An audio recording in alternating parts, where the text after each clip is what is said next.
I don't think it's nonsense. I don't know how much of it is necessarily 100% true. I think there's something, because there are things that happen that no one can explain, and like people get feelings. Have you ever seen the embodiment of death? Or perhaps you may have seen the outline of a helpless soul.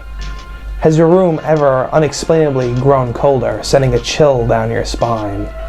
Perhaps you stray away from Ouija boards and fortune tellers and the occult.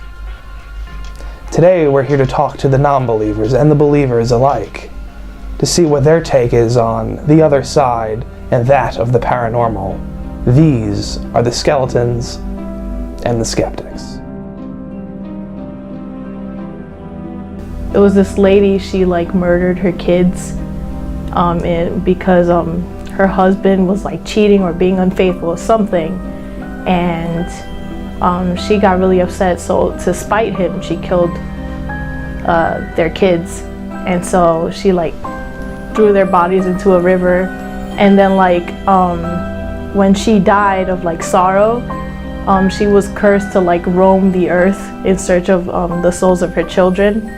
So like normally, this myth is like normally told to people, well, little kids, so that kids would would avoid like being by themselves at night by the river, and they wouldn't wander off, and it would be like as a threat. I know like some of my friends that were like, oh, like my mom would tell me like, yo, if you misbehave, La Llorona's gonna come after you, bro. Like, so there's that.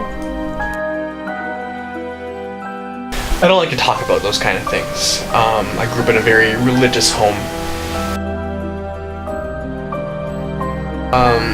That is the sort of thing that should be meddled with. I do believe that, at least as far as ghosts go, they are definitely real.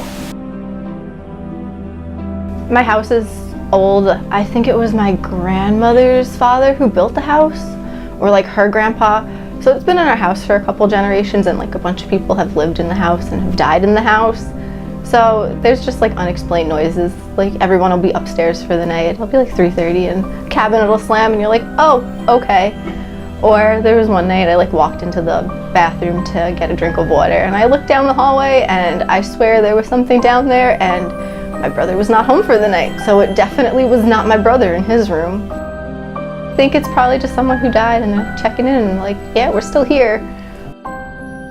I'm not gonna be like, if something like touches me, I'm like, oh, it could have been wind, when there's like no vents. Like, I'm gonna look for like a source of something, and if it's weird and you can't explain it, then it might not exactly be paranormal, but who knows, you know? Again, I'm not no Zach Bagans, so. Skeletons or skeptics? A believer or a disbeliever? Dark and shadow. Do you believe? Do I believe? There is something out there, after all.